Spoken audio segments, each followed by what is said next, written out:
Hey,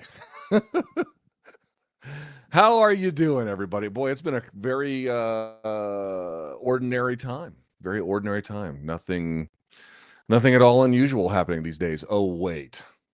What a crazy ass time it's been. Hello, everyone. My name is Luke Thomas. It's episode 269 of my live chat. Thank you for joining me. You might be saying, "Hey, Luke, you do not appear to be at home." You're right. I am not at home. I am actually at I'm in my hotel.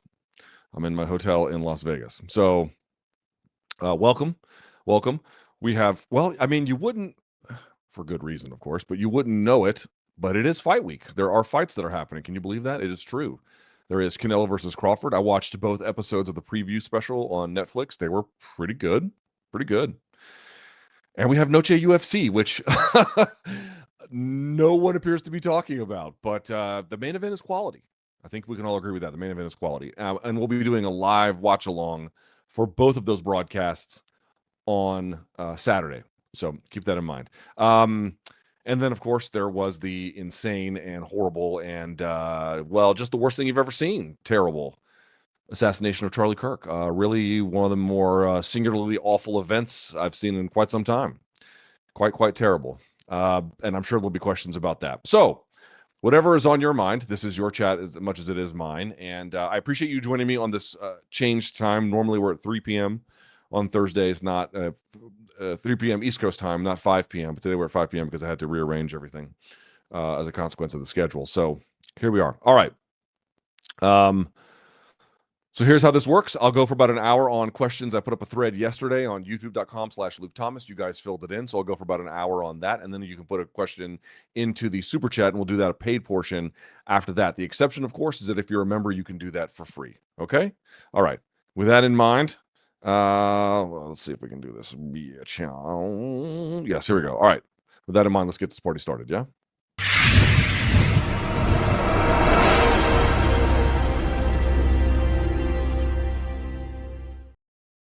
All right.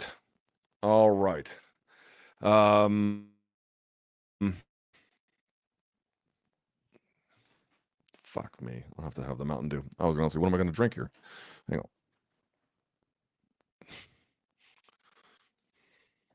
Nothing beats the dew. All right. How are you guys doing out there? Mostly okay? Hanging in there? Doing your best like everybody else is? I know. I understand the feeling.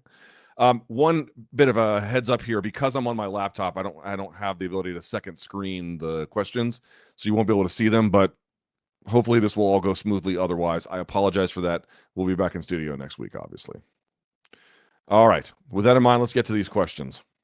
Let me refresh that. Well, you know what? We'll refresh it. I like to refresh it. And then we'll get to the questions. Okay. First question. Buenas tardes, Mr. Thomas. Did you see Dana White's comments on I mean, there's so many MMA and boxing stories we haven't even talked about. Is anyone even going to ask about Turkey just yanking people's credentials? Not TKO, not Dana White, not UFC. No. No. Well, the Saudi side, so I'm assuming it's Turkey. I can't definitively say it's him, but my official hunch is that it probably is, and then that's what is likely happening here. Just yanking credentials for Canelo Crawford. And from seasoned reporters too. TKO is not pulling credentials. Well, I mean, they are at the request of this other stakeholder, but anyway, crazy story. Boxing Scene has been reporting on it. Okay. Did you see Dana White's comments on the transparency of fighters' purses? This was PBS Vegas, I think. If you didn't, here's the quote. Quote, "There's no gag order on any of these fighters. They could all sit down and do full interviews on how much they make and what they were paid. They don't want to because they don't want you to know what they got paid. When people find out what you made, it makes life a lot tougher. There are a lot of people sitting around looking for handouts when they find out you made millions of dollars." The question is, that's the end quote. The question then is, firstly, how refreshing was it to have an interview press Dana on some of these topics? And then secondly, what are your thoughts on what he said? Yeah, shouts to I do not know the reporter's name. The woman out of, again, I think it was PBS Vegas.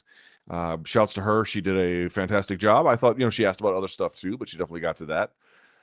Dana didn't freak out. He answered the questions. I mean, he's got a kind of a system now to like what kind of answers to go to. This one about like, hey, people come looking for handouts. This is one he deployed many, many years ago. It's not a new argument. This is something he said, I want to say circa 2016, around that time, talking about Habib. Maybe it wasn't Habib specific, but he had mentioned, these guys, when their contracts get out, people find out what they have, and then they come asking for handouts. Of course, the natural response to that is, well, wait a second. How do all the other athletes in all the other sports get around that? Because all of their stuff is announced, and it doesn't seem to be necessarily an impediment. And of course, the reason is that it's a silly thing to try and argue is a real impediment. Yes, there could be challenges about what happens when you come from relatively destitute circumstances. You get a bunch of money, and then people in your orbit start asking for it. I can imagine that could be challenging, but obviously the point is that when there is financial transparency about what athletes make, that transparency enables them to make more informed decisions when they negotiate for the next deal, and it creates baselines. It serves them an advantage in aggregate. That's, like, we all know this. We don't have to relitigate this. So it's a perfectly reasonable question, but it's, it's not a new argument. It's not one we've already not answered. And I think most would agree, just from a basic observational evidentiary standpoint, does it appear to you that the athletes who make these kinds of money, that they are suffering as a consequence of the public knowing? Does it appear to you that they are becoming less able to negotiate for more by the public knowing? Right? When you really, the answers to these questions, like, quite obviously, like, that's the reason. So, it's I'll tell you, listen, Dana is a little harder to pin down than people might realize.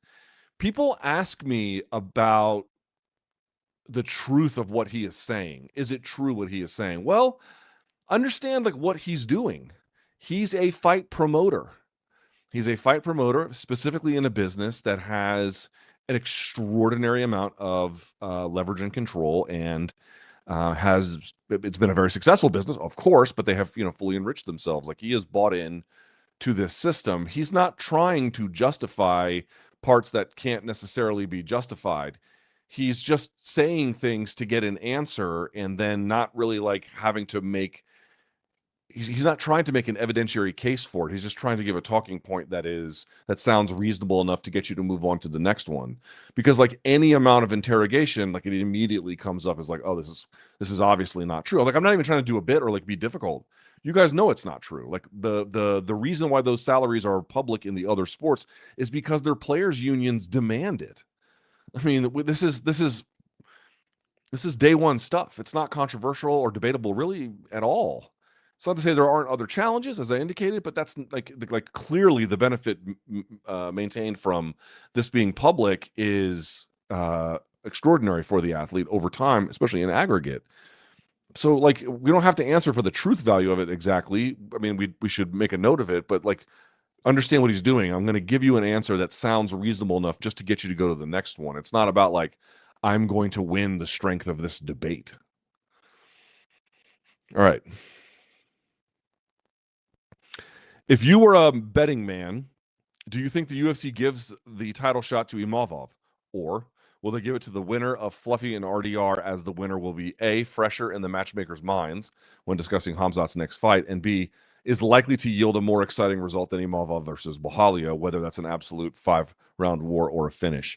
So if you're asking me to be a betting man, were I to bet, and I'm not a betting man, but were I to bet, I would bet that the winner of RDR Fluffy gets it. I'm going to say it one more time. Imavov's case for getting a title shot is very strong and very good and totally legitimate. You guys know that. I'm not telling you anything you don't know. He has a very strong case. If you're asking, did this guy earn it?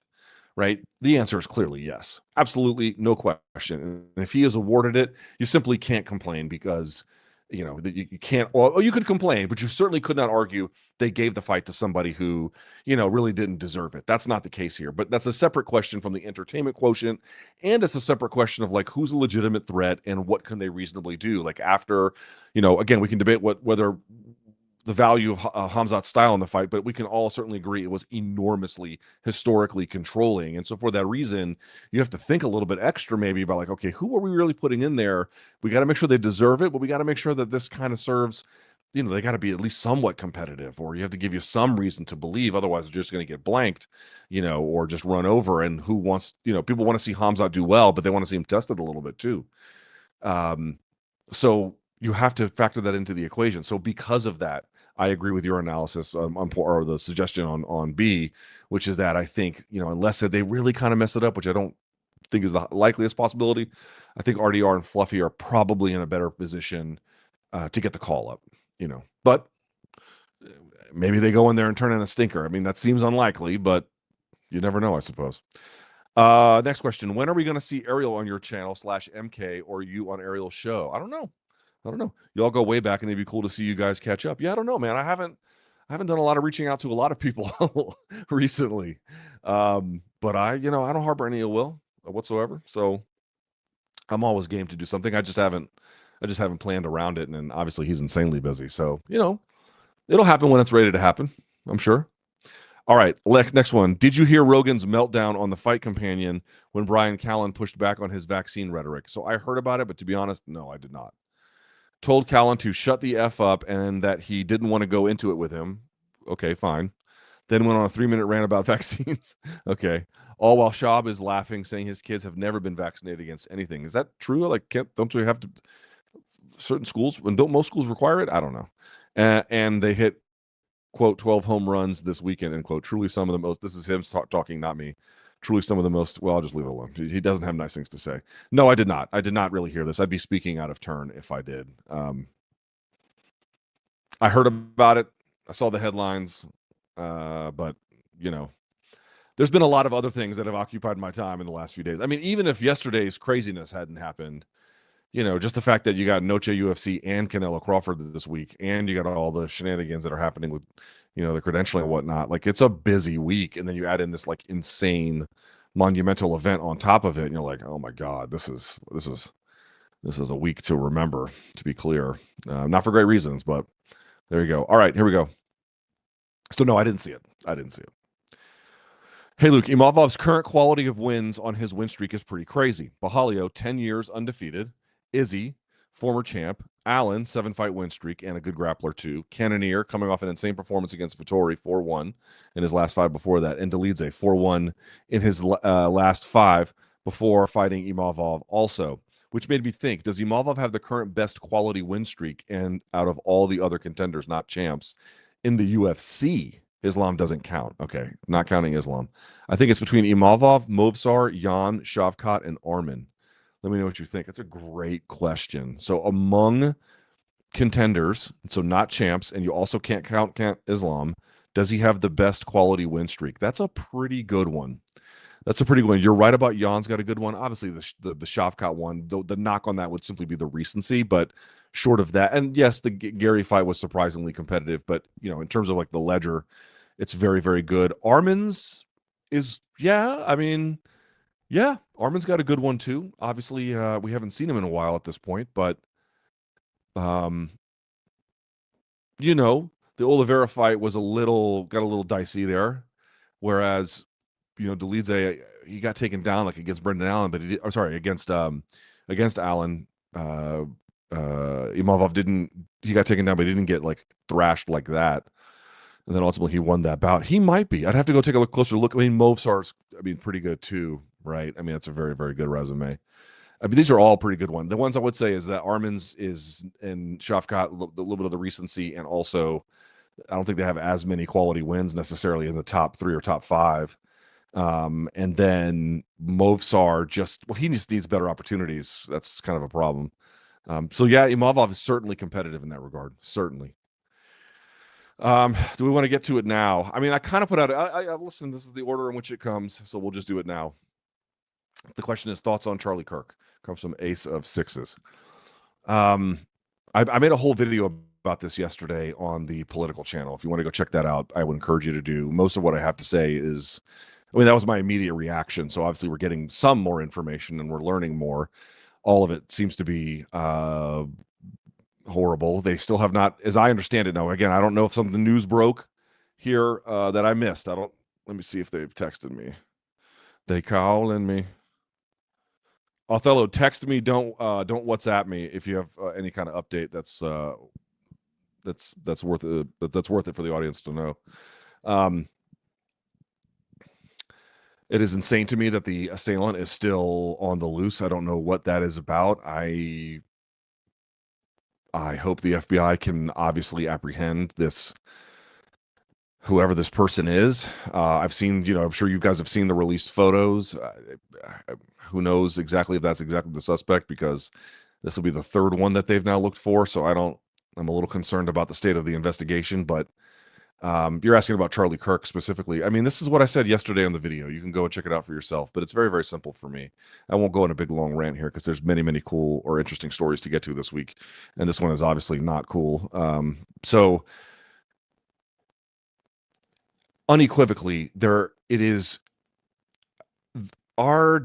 this democratic project that we are trying to do collectively, it cannot work if we allow things like this to happen. It cannot work. Our democracy cannot work. The ability to have freedom of expression and freedom of speech, and the ability to do that without physical coercion or intimidation, or obviously in this particular case, gruesome death. These are absolutely non-negotiable foundational things that are not just, high-minded ideals. If they unravel, the whole fucking shit unravels. I cannot find a Charlie Kirk opinion that he issued during the course of his life that I feel like, to me, is very true or just one that I can co-sign. We could not possibly have had more. I mean, I'm not sure about the totality of everything he believes, but to the extent I've been able to review things he argued, I come to the most common response I have is vociferous disagreement, and in certain cases, revulsion at some of the arguments that he was making. However, of course, because I'm not an insane person, that has absolutely nothing to do with the very easy ability for me to say that was murder, that was insane, that was evil, that was unacceptable, that was dangerous, that was, I mean, anything that you can say about that, it certainly was. It is absolutely horrible what happened to him as the father. I know he had more than just a daughter, but I've seen the videos with his daughter, and to think of what it might mean for her to now grow up in a world without her father is unfathomable sadness that it brings me. It's trying to think of like what would happen to my daughter if something similar happened, and like what the despair that you leave them with, and like the scars for life that you get left with. Only a sane, rational person, the only conclusion you can come to is this is evil and heinous and horrible, and more than that, insanely, it's bad on its terms for what it means for one man, but then more to the point, it is so dangerous for trying to maintain a democracy. And the last thing I think I would say about it, on top of it, is that I made this point on Twitter, and someone beat me up for it a little bit, saying I don't understand the relevance, or here's Luke talking about Colombia again. And it's true. Like, I am just talking about Colombia again. But hear me out for just a second. Hear me out for just a second.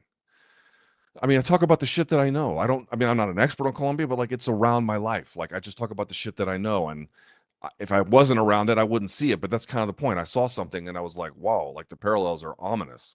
The parallels are ominous. I don't know how long ago it was, maybe a month or two, there was a political candidate a right-wing political candidate, which I know Kirk is not a political, or wasn't a political candidate. I understand that. He was not. But just this guy in Colombia, his name was Miguel Uribe. Miguel Uribe Turbay was his name, but Miguel Uribe was kind of how he was known. 39, young, out in public, I believe in Bogota, and he's given a speech in public. He's talking about the lack of necessity, essentially, for gun control. He was speaking out against gun control. And a guy, I'm assuming, who was hired by either some paramilitary or the guerrillas, I don't know what has happened with that investigation, but a 14-year-old kid came up and just put a bullet in him. Now, he survived in that moment, but he succumbed weeks later to his injuries. And it was kind of noteworthy to me that he was a young guy, right-wing, speaking about gun violence or giving an opinion about it, and then dying as a consequence of it, targeted in public.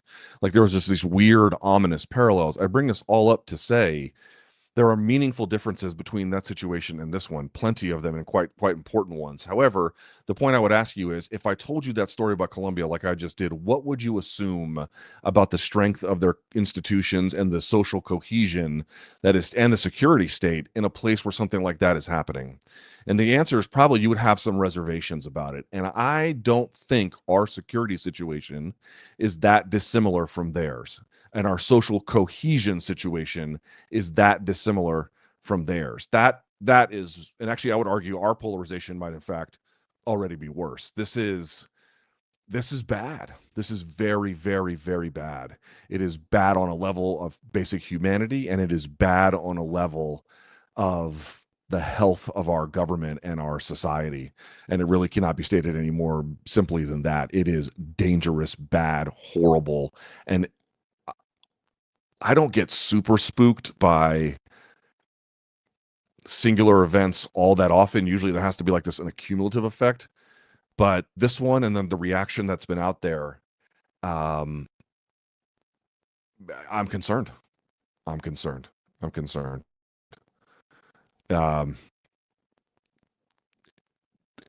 Dangerous. Dangerous. Like, where does this go? I don't know. I don't know how to answer that. I don't know how to answer that.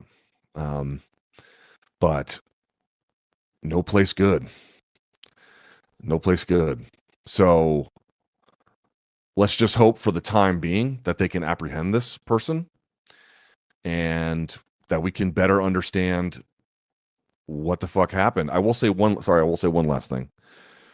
There has been an insane rush to judgment about who the shooter is and what this means, particularly for Charlie Kirk's political opponents, right? People who disagree with him. And there has been an enormous amount of blame that has been placed, which may, in some part, we may have to, in fact, revisit and reconsider. But at the present moment, we don't really know much. And in fact, some of the reporting that came out from the Wall Street Journal and Stephen Crowder this morning is already being challenged by the ATF, including senior sources there. They have not apprehended this guy. We don't know what happened. We don't know what happened. Until we have good, reliable information, we should be very careful with what kind of conclusions we draw about what. I mean, there's some things we can learn that it means, but there are some things that we can't, not without more information. And I think that if you can't adhere to a basic principle of that, then you can't adhere to a basic fundamental principle of like what is justice. That's my 2 cents. All right. Next question. Back to MMA. Personally, I think you underrated Imavov's performance during your recap on MK. Okay. I completely understand watching the fight with the thought process of, okay, but can this guy beat Khamzat? To which I agree. It is unlikely. However, I thought his counters, his movement, speed, distance management were all exceptional in that fight, especially against someone as good as Kaio. I honestly believe he's the best boxer at 85. I'd probably agree with that. And above, and would have a solid shot at being champ if not for Khamzat. Yes, I agree with that. Do you agree with my analysis? Yes. In an alternate world where Khamzat doesn't exist, would Imavov beat the champ DDP? Boy, that's a great question. Would Imavov beat DDP? I don't know. I mean, again, because the Khamzat loss is unlike, like the Khamzat loss and what you learn from that. In many ways, yes, it does tell you about some of DDP's grappling, but we've already seen some of DDP's grappling, and it was good enough, certainly on top, and in other cases against, yes, much lesser fighters, he could get up. And you might be saying, okay, well, that didn't do any good against Khamzat. And I'm like, yeah, but Imavov is kind of, I'm not that he's a lesser fighter overall necessarily, he could win, but, you know, in terms of the grappling, I think it's fair to say he's a lesser fighter. And so it's like, you know, what can you take from that relative to Imavov? I don't know. I think Imavov's boxing is going to be a problem for anyone. His combinations, his slipping was fantastic. I think certainly his takedown defense is radically improved. I still think it's vulnerable, but much better than it once was. And obviously he can go the distance should he need to, including in scenarios where he is physically compromised. So, like, you know, he's a real live dog. I would love to see that fight. Could he beat DDP? I mean, I think he could. DDP's durability and I think his ability to mix it up, I would probably favor DDP, but I agree. I think, dude, it's unfair to Imavov because, and I was unfair to him in a way, because at the end of the day, the most important, and ultimately, if you're chasing a title, the only question is, can you beat the champ? And you've got a very unique champ up there. We think we have a unique champ, and so you need a unique threat to take that out, right? You know, is Imavov a unique threat? I guess we'll see. It does not appear that way. But the reason why that's unfair is it's because to the point you raise, like, yeah, but there are so many things he does really well. And maybe Khamzat will negate them, and maybe that's just the state of the world, but there's something to celebrate there, to which I would not disagree. I think that's a pretty fair way to look at it. It's just, we're just kind of stuck with this question. It's like it's so pronounced because Khamzat's vulnerabilities require a very specific skill set, we think, and because of that, it's like the question just takes on a certain extra level of relevance. How was Brian Ortega allowed to fight after being unconscious for 30 minutes due to a bad weight cut, as he claimed on Threads? I don't know the answer to that. I was on Submission Radio. They asked me the same question. They go, "Hey, so how the fuck is that possible? That can happen?" And to which I would say, well, you have to just ask yourself what the UFC did or did not know. It's possible that they did not know. And then you'd have to ask, okay, how did you not know? Like, how did one of your fighters, you would imagine, like, if one of your fighters goes unconscious on fight week, there are ways in which that could be concealed, but you would hope that there would be ways in which that would be relayed to relevant authorities if someone's having a medical episode in that way. So then the question is, if you didn't know, why didn't you know? It's possible, but then why didn't they? Or on the other hand, the other question would be, okay, well, if you did know, then why was he allowed to compete? And I said this on Twitter. I don't know if anyone disagrees or agrees, but it's like, if you go unconscious as a consequence on fight week, period, but let's just be ultra specific. If you go unconscious for any amount of time due to complications related to a weight cut before a high level UFC fight, it fights off. Fights off. Like, how is this even debatable? Fights off. Um, I don't know. I don't know what happened. I don't have access to UFC executives to ask them this question. I hope that it gets answered maybe at Noche UFC, or perhaps at the post-fight presser for Canelo and Crawford. I don't know.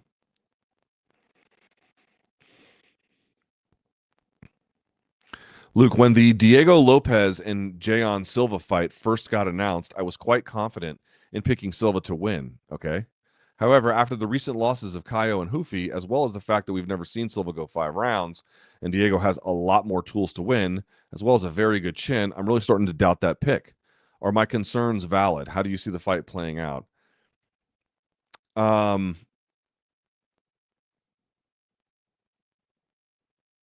that's a good question. That's a very good question. Let's think about that for a second. Um, it is rational, I think, to have some questions about what the true upside of the fighting nerds are. Are they guys who can beat unranked top 15, maybe outside top 10 guys, but can't really beat, top 7, top 5, and certainly not top 3? We're going to find out. So far, Caio has been kind of he's gotten pretty high up there, but I don't know how many clear top 5 wins he has. I mean, he might have 1 or 2 at most, but even that might be pushing it. I'd have to double check. But certainly, Prochas has some good wins, but then fell short at the higher level. And Hoofy doesn't even look ready for anything. I mean, Hoofy has, in some ways, the most exciting stand-up and maybe the worst grappling. Like, he is very lopsided. I don't know what to expect from him. But Silva is a little bit more battle tested for me. I mean, beating Bryce Mitchell, I realize that moved him down to another weight class. We all saw it. But Bryce is a good grappler. Like, he's a good grappler, and he's an experienced fighter. Like, that's not super simple to do.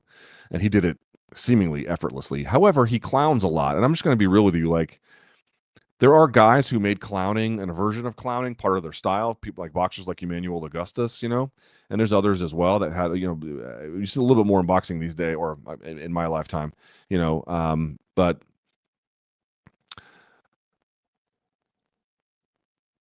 Prince Nassim is another one. But in the case of Jayon Silva, in an MMA, like, they tend to not do that as much, because I think that the punishment for it is, it's just very difficult to pull off in MMA, like clowning up to the highest level. And in fact, Augustus, I would argue, did not reach really the highest level of the sport, and some other ones as well. I mean, there's a limit to that kind of a thing. And it's, dude, like, it sounds like I'm overemphasizing how much the clowning matters, and I'm like, it's like part and parcel of what they do. So certainly Jayon Silva. So to me, it's like, he is more vetted. He's a more vetted candidate than certainly Hoofy was. Like, I mean, now you know a lot about Hoofy, but like, if we're still in the world where he hasn't fought BSD yet, you know more about Silva for sure. But this is title shot potential. This is a guy who just fought for a title in Diego Lopes as the opponent. This is a level of vetting that's going to give you a much better answer. So I would say fading um, fighting nerds does not seem unfair to me. This is what I mean. Like, dude, there's like good teams, and fighting nerds have had a lot of success, and I've been talking nice about them because I still think in general they're like an awesome contribution to the sport. Like, they made MMA better. Like, yes, clearly, obviously, but that's not the same as being a championship camp. Right. And, you see AKA when you've got guys like Rockhold and Habib and, before that, Josh Thompson and, DC and Kane, like that's a different thing. Those guys are the premier guys in their divisions, and or at least at the time in which they were champions, obviously they were, and that there's a dynasty there. Like, that's a very, very different level of ability and expertise. And Silva could be that guy, but this is that thing. So if you're feeling like you've got a good reason for doubting, I really don't know what to make of this main event. I'm so excited, dude. The fights where I'm like, I don't really know what's going to happen. These are my favorite. These are my favorites. So for that reason, I'm pretty excited about it. This person writes, I think the UFC can solve their Apex card problem by having them on Wednesday nights with 5 to 8 fights on the cards with prospects and older veterans headlining these cards. This would make them different and more relevant, along with helpful to grow younger talent. First of all, I love the idea. There was an old, I used to have to do predictions when I was in MMA fighting. And I remember a long time ago, I had to do predictions. I think it was like when they were on Fuel TV or maybe Versus. I'm not even sure. I can't remember, but Stipe was on that card, and it took place on like a Tuesday or a Wednesday. It was awesome. And there were some other ones too. I think Michael Bisping fought Tim Kennedy on a Wednesday or a Tuesday, and I think Chris Weidman fought Munoz in the same kind of thing. Like, they've done that before. I love middle of the week MMA. It's one of my favorite things. So then the answer would be, well, why didn't they do that? Well, they do lower numbers when they do that for viewership. And in particular, they do it because, you might want to have some guaranteed programming for Saturday night as part of whatever, entertainment package you have with the, the broadcaster that you're signed to. In this particular case, ESPN. We're going to have Saturday night entertainment for you. And that's obviously going to be something that the fight game is going to kind of specialize around. They can rely on them for that kind of a thing. They could change the operations, but it's a question of whether would they want to. What you have to ask yourself is, in a world where those kinds of things are not going to be a huge pull on Paramount Plus, and you're not doing pay-per-view anymore, and you're right, you're not selling tickets on a set, like, does Paramount Plus really need whatever boost UFC Apex, number whatever is going to give them? Like, maybe they don't. Maybe because the economics have changed with the streaming and the lack of pay-per-view and how that rearranges everything, maybe there's a possibility of doing that. Again, I tend to think that they just want to hold that slot on Saturday nights, where they can. They've already got Contender Series on Tuesday, which kind of gives you a little bit of that. But to me, Contender Series has its ups, it has its downs. But one of the things that to me remains charming about it is that it's on Tuesday. I like middle of the week. I mean, it's early, but still middle of the week MMA. It's one of my favorite things. Well, hold on. I need to use some nasal spray. It's dry as shit up in this desert.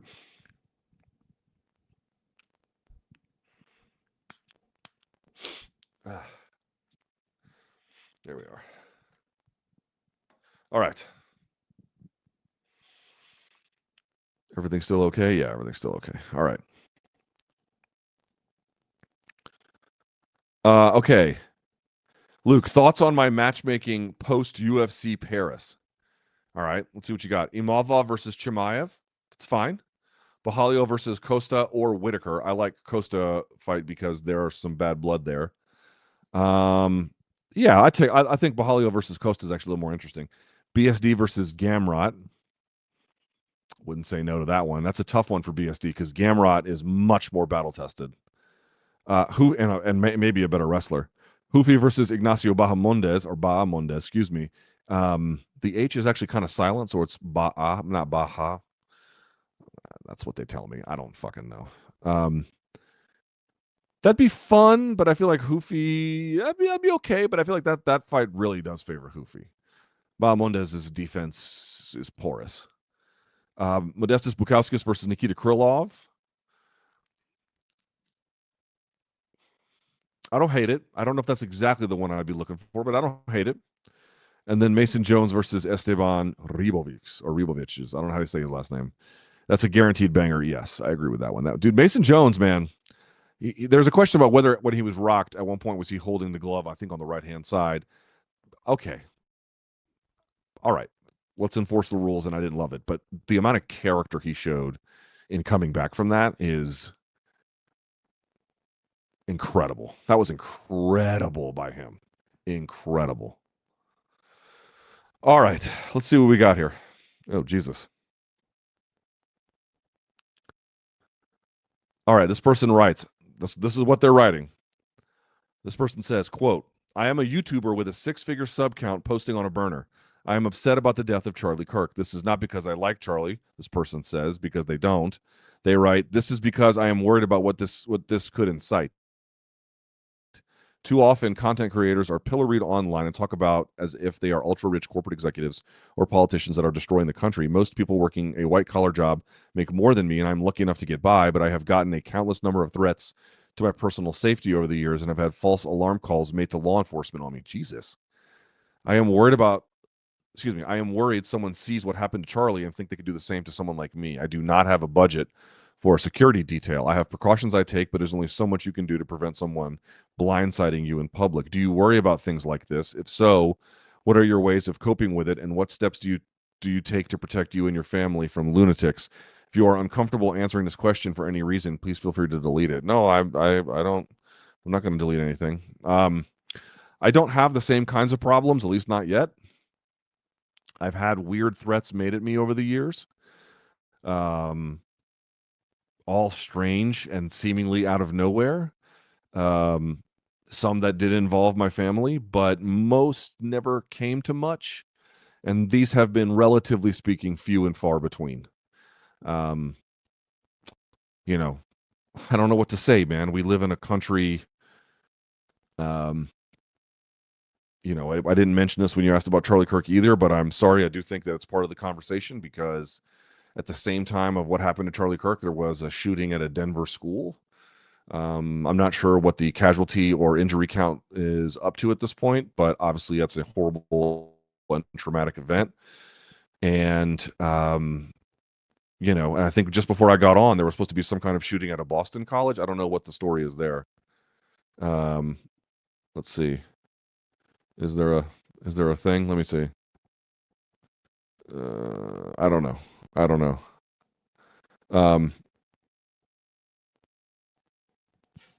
Jesus Christ. What does Trump say? I'm really concerned for our country. We have a great country. We're going to have a radical left group of lunatics out there. Yeah, we're in trouble.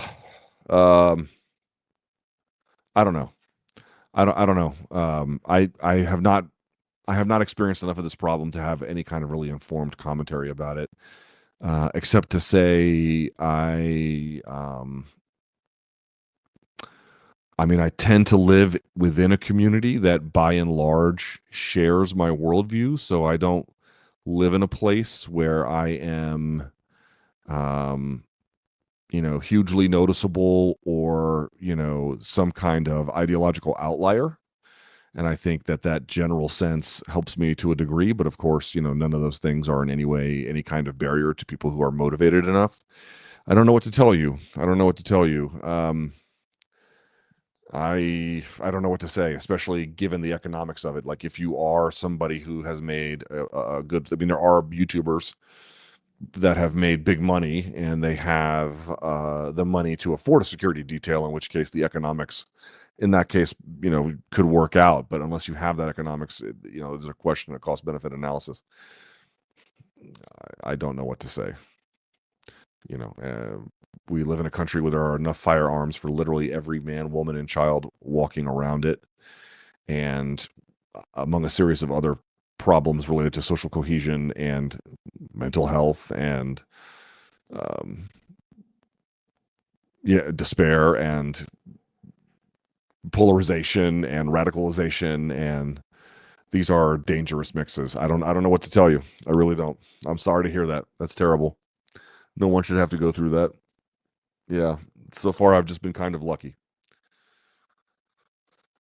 Uh, Here we go. I took off my glasses because I wanted to, but let me see if I can read this without it. Why does moving weight classes seem like such a big conversation in boxing, where some classes are literally 4 pounds apart? The UFC has at least 10-pound differences, and when guys move, it's not considered as big of a deal, in my opinion. I know it's a much bigger change for Crawford moving up to fight Canelo, but he's moving up 14 pounds, which feels similar to moving from lightweight to welterweight. It wasn't like, excuse me, it seems like it shouldn't be this big of a deal. I know he was also 147 before that fight. But honestly, in MMA, where one's wrestling can be more impactful when you weigh more, I feel like we should be having a bigger conversation about moving divisions in MMA than in boxing. There's a very easy answer for, or there's two major answers to answer your question. The first is that worldwide, there are many more people who box than do MMA. Understand that there is a deep, rich amateur boxing system worldwide relative to MMA, to the point where it's literally an Olympic sport. Like, there is just vastly greater participation worldwide in boxing than in MMA. These are state-sponsored programs in many cases, in a huge number of cases. There's just much more investment in them. So the participatory rate globally is higher. Now, that has changed, obviously, to a significant degree in the last 20 years, but it's still pretty true. And so, as a consequence, when your divisions are that filled, moving up in weight has an enormous influence. And of course, it does in MMA too. But to the point where if your 125 division is weak, then moving from 115 to 125 is not that hard. But imagine, like, these are not always, but these are all pretty filled out divisions. The difference can be significant. Obviously, there are exceptions, but it can be significant. That's the first thing I'd say. And the second one is MMA fighters also cut way more weight. So there's a much bigger weight cutting culture, and that has a lot of effects where people can go back. They were killing themselves to get to 45, and then they just moved back up to 55. And you're like, well, this dude could have been at 55 this whole time. Same thing with 55 to 70, like a Michael Chiesa. Chiesa's huge. So those are the two biggest factors that I can think of. There's just many more people doing it. It makes the divisions, relatively speaking, a little bit richer. Look at MMA heavyweight versus boxing heavyweight, for example. Like, there's a huge difference, right? So yeah, and then the weight cutting. Now, that being said, could you also be right that, like, okay, maybe there are some differences between the weight classes in MMA and boxing, but we're not talking about something that seems all that insurmountable as a combat sports achievement. And I'm certainly open to that argument. I think that there's a case to be made that, like, I think Crawford is taller and has a longer reach. And if he can bulk up enough and still be light on his feet and a very technical boxer, there are ways in which he can give Canelo problems. The issue that you run up against is the one that I've identified previously, which is that Canelo has one of the most legendary chins in the history of the sport. He's got maybe the best chin of anyone during my working years. His chin is absurd to one of the most absurd degrees. Never been knocked down. I saw him rocked against Cotto's brother, but that was it. And then it's like a promotional, and like, it just, how many times has he had close fights with the judges and you're like, there's no way Canelo's going to win this, and then he wins it on the judges. Like, he just seems to have I think some people, either due to stature or style or some combination of both, tend to have styles that are more convincing and pleasing to judges, and it appears that Canelo might have that. So this is why Bud has an unenviable task. It's not really just the weight that he's up against, which could not be as much of a factor as they have pointed out. Like, that is a totally reasonable thing to think. But then there's just the reality that even at that weight, let's say that Crawford is still good for 68.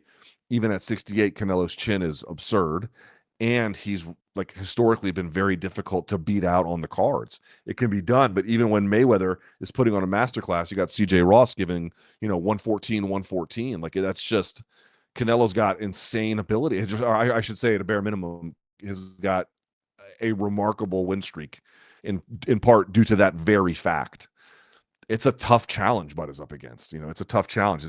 It's not just the weight. It's like these other factors. And I realize that the chin is related to the weight, but I'm saying, even if Bud was a natural 68er, you're still dealing with someone who's got a rock chin, So this is what I'm saying, dude. If Bud goes in there and knocks him down, can you imagine for a second if Bud was able to stop him with strikes, or I mean, I see it would be able to TKO him within the distance. Can you imagine a thing? I mean, no one's even knocked Canelo down. But what I've tried to point out to people is that Spence, who he fought in his last fight, was on the pound for pound list and had never been knocked down. He was undefeated as well, obviously. So he was a pound for pound undefeated guy who'd never been knocked down, and Crawford fucked him up. This is different because now you're not fighting another 147 guy. Now you're fighting Canelo at 68. So there's some other factors involved here. But like, man, I said after that night in July of 2023, I said after I saw that, I'll never doubt Crawford again. And I think for that reason, I'm going to be forced to pick him. And I understand that could be stupid because you could be like, on fight night, he can't do anything to Canelo and he's wearing the punches terribly. And, you're like, oh, right, the Madrimov fight was not an accident. He could look real bad. But I don't know. After what he did on that night, I don't have much of a choice but to just kind of be like, you know what? I hate the expression because it's so simplistic, but perhaps that's the best way to describe it. He's different. He's different. How do you know Othello? When I was one of the first big jobs I ever got in MMA, it really wasn't in MMA, it was in sports radio. There's a station there called 1067 The Fan, and it used to be WJFK, and it was the same number, 1067 The Fan, but it was they rebranded it.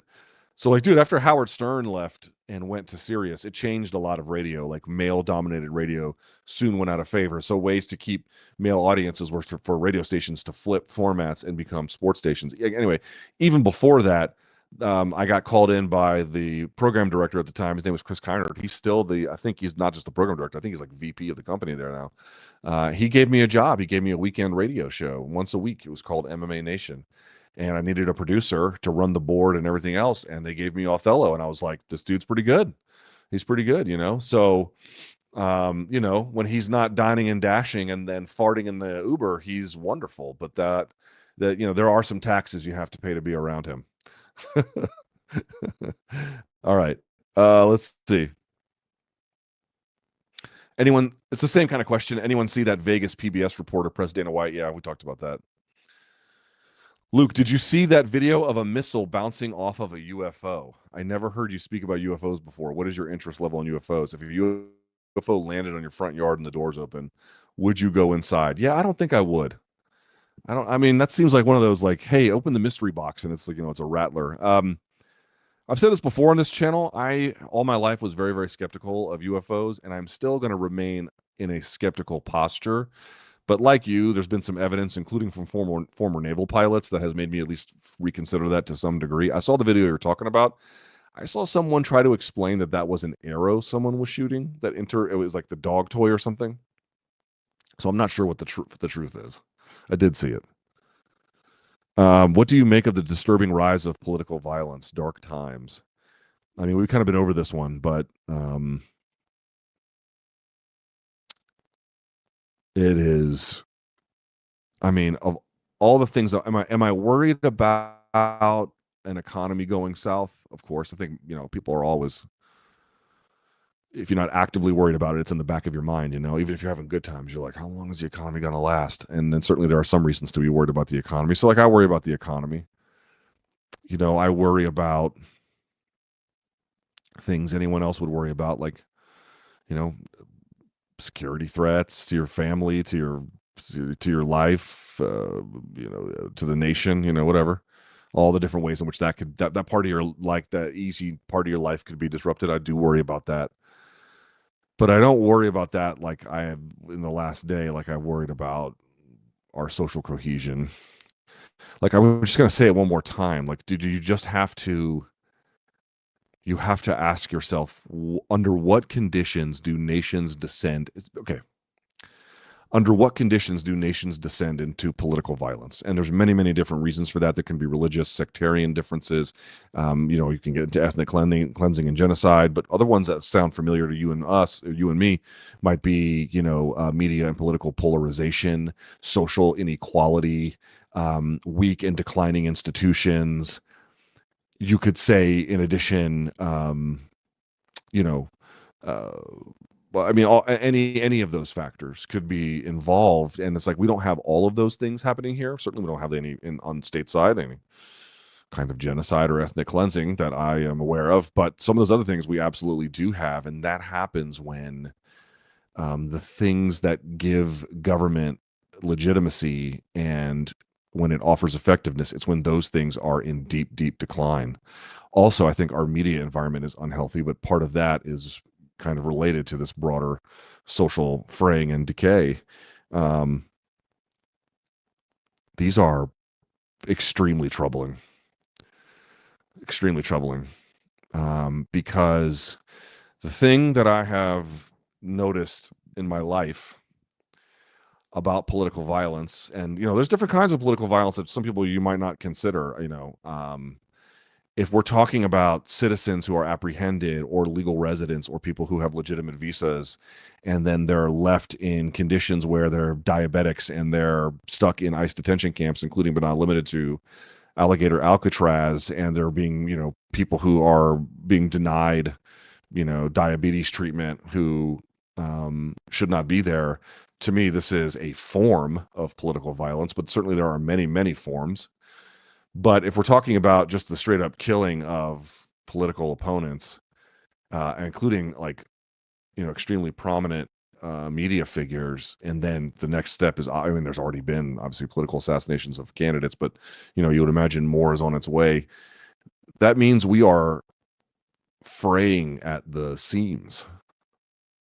We are fraying at the seams. That means that, I mean, I want to say one thing. I brought this up many times. We still have no clue what again, as I speak to you now, we don't have any clue what the shooter's motivations are. Even some of the initial reporting that went out today, as I mentioned, has already been challenged. And this is one story I always tell, which was John Hinckley shot Ronald Reagan because he thought by doing that he would impress the Hollywood actress Jodie Foster, by the way, a lesbian, but irrelevant, like an insane person. And we'd have no clue to what extent that has any relationship to this present situation. But the problem with political violence, among many other ones, including the death that it leads to and the despair and then the absolute torching of the social cohesion that is required to make a democracy work, aside from all of that, one of the other problems is that it is a cancer in that it's unpredictable once it gets going. Right. So one side does something, or it's perceived to have done something, then the other side reacts. And not only do you get a tit for tat kind of battle, but the ways in which that can spill out into other groups, or the ways in which that can spill out to much larger forms of disaster, or just how utterly uncontrollable it is. And then what that means for so many ordinary Americans, and what that means for you and me, and what that means for any of us. All of that becomes imperiled when you start having political assassinations, and high profile ones at that. It is. This is what I mean. It's like this is one of the worst things it's not just this one, because there is a common response that I think is a fair one, which was, right, well, what about the two state senators in Minnesota who were killed in their house? And they were even mocked by their political adversaries. President Trump refused to even call the governor in that case, and actually mocked the reporter asking if he would. Mike Lee, the senator, mocked it and then had to delete his tweets when it came out that this person had a weird and unusual background, but he himself had identified as a supporter of the president. But he was a psycho too. It was not one thing or the other. The point I'm trying to make is there wasn't much said about that, even though that was a horrifying incident, and two people were killed, and that they killed a dog there as well. But there's a difference: is that one, there wasn't on camera, we didn't all become witness to it. This was some kind of traumatic, viral moment that we all were if you open Twitter, it was fucking everywhere, which was not awesome, by the way. And then the second component there is Kirk is significantly more famous than the two of them. He's a much bigger figure. You can argue about what relative importance there is if he's not even a political officer, and then they are on a smaller scale. They weren't federal senators, they were state senators, but nevertheless, there's a significant political relevance there. But as a like who's more well known, he is of significantly greater visibility, and that changes, plus the virality and the visibility of it all. That just completely changes the equation, I think, to a pretty strong degree about partly why you saw, not totally. Part of it is that there's elements of the right that just love mocking this kind of thing, like they did with Pelosi, and suggesting that her husband was hiring a prostitute. They just can't come to grips. They're very good at inventorying the acts of their opponents, but very good at not noticing the ones that are not convenient to their narrative. Nevertheless, I can also recognize that the size of the figure in terms of his popularity and visibility in Kirk, and then the horrible public nature of it all changes the equation of it. And then for that reason, it's like that's why this one is even more dangerous. Yeah, bad, extremely bad. How does the hypothetical matchup between O'Malley and Volk go? I bet Volk takes him down.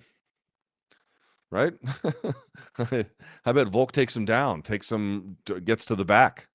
I think he does a lot there, and doesn't. I mean, again, are you going to give O'Malley space? You're going to just duel with him at range? There's going to be part of the fight where you're going to have to do that. But you want to limit that. Plus, he's going to be smaller. Again, how much that actually matters when it comes time to fight, I don't know. But a guy who's quick, uses angles, has good reflexes, you want to tie that guy up. And Volk has good wrestling. He's got phenomenal ground and pound. He's got great control, got good cardio. Why would you overcomplicate that one? Like, did he beat Yair up on the feet? Yes, but like the majority of that fight, the Volk Yair fight, the majority of that was him just wrecking him in the ground and pound. And I think O'Malley's going to be a little bit harder to hold down maybe than Yair or something, but I bet Volk can do it. That one seems relatively straightforward. What do you think will happen to the bantamweight division after Kayla faces Amanda? I just don't see the winner sticking around. I don't know if that division sticks around. I mean, what is the argument for keeping, like, what if there was a choice? Okay, I'm going to offer you a choice.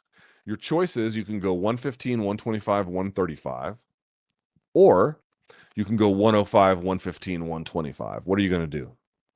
Now, you'd have to invest in 105, which is atom weight. You'd have to invest into it. But would you do that? I don't know. I got to think long term. Like, there's going to be a lot of women, particularly in places like Latin America or Japan or Asia, who are going to be able to fight. You're going to have like a big inventory of fighters who are going to be able to fight in those weight classes in some pretty important markets. Like, I don't know. Something to consider.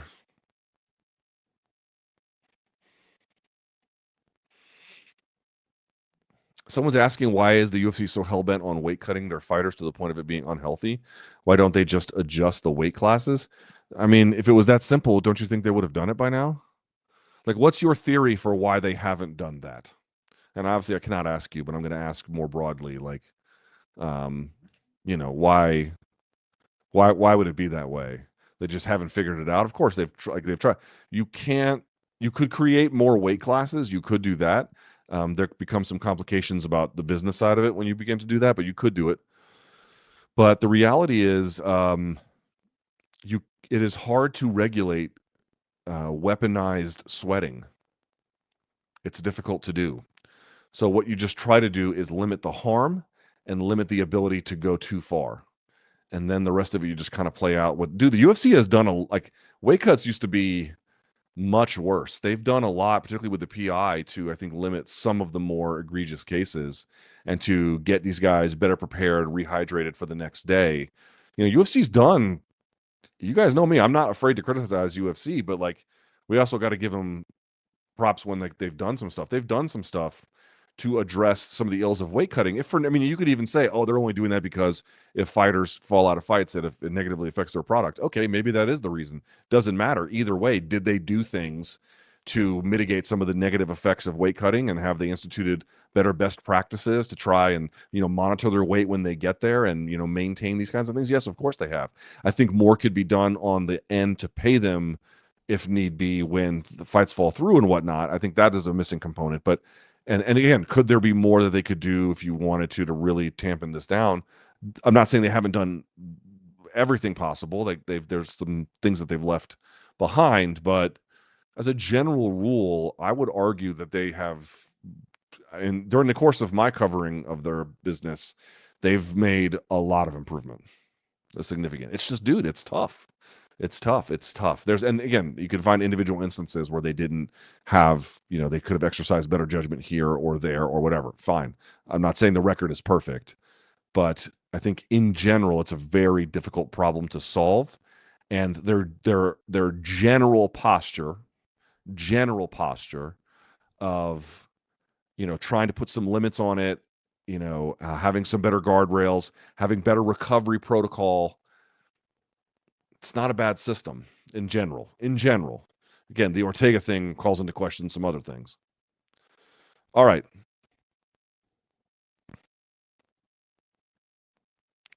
Let's go back. Now, I did not do this earlier, so I need to do this now. Boys and girls, children of all ages. Look at you know what? I'm a fucking, well, no, wait. Am I doing it? There we go. Yes. Here we are. Tooletries is the official live sponsor for, I should say, the official sponsor for all live programming here on this channel. We appreciate the folks at Tooletries so much. And if you support me, please support them. And also support yourself. That's what Tooletries is going to do for you guys. I have no read here. They haven't given me any language to show you. But what they are going to do is if you go to tooletries.com right now and use the code LT20, LT20, you can get 20% off site-wide. This includes trimmers. This includes brushes. This includes scrubbers. These include very good, useful things that will last. Your money goes far. The stuff works. And put a little emphasis, put a little effort into the way that you appear to the world. Take care of yourself, and you're going to feel a lot better. I guarantee that. And Tooletries is absolutely going to help you guys do that. LT20 off for 20% off site wide. They got you covered. LT20. Go to Tooletries. That's TOOLETRIES.com. Tooletries, boys and girls. Go there now. All right. Let me get a sip of water. Hang on one second. Oh, actually, a sip of Mountain Dew. Hang on one second.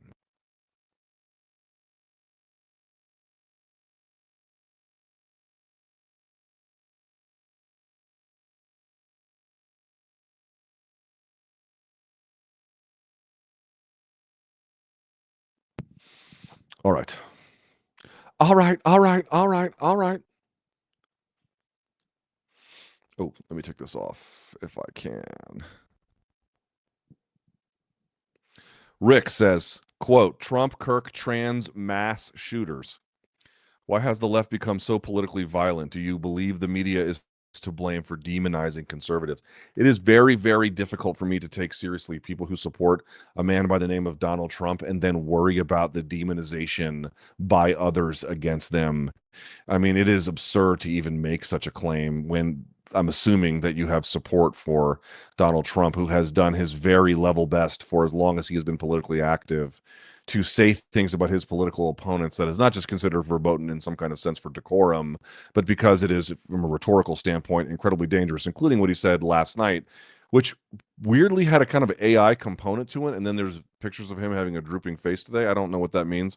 I suppose we'll something to monitor going forward. But that's the first reply I would make, is that it's an extremely disingenuous charge from people who have followed a guy who has coarsened and radicalized American politics singularly more than any other person from any other party in this country during the course of my lifetime. That's the first thing I'm going to reply. The second thing I'm going to reply is more to the point. I mean, I didn't see a lot of outcry about the person at the CDC who was the shooter who killed the police officer there.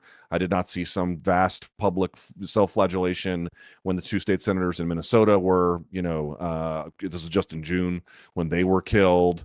There was just vast mockery in the case of the Pelosi one. So if one more time, the right is very, very good at inventorying what they perceive to be the ills of their opponents without having the same kind of skeptical and interrogating eye and again, some of that can just be loosely aligned because there's crazies on both sides, but to what extent there is any kind of political alignment. More to the point, as I said at the beginning of this, we still do not actually know what the hell the shooter's motivations are, and the reporting around this has been inconsistent and unreliable to this point at best.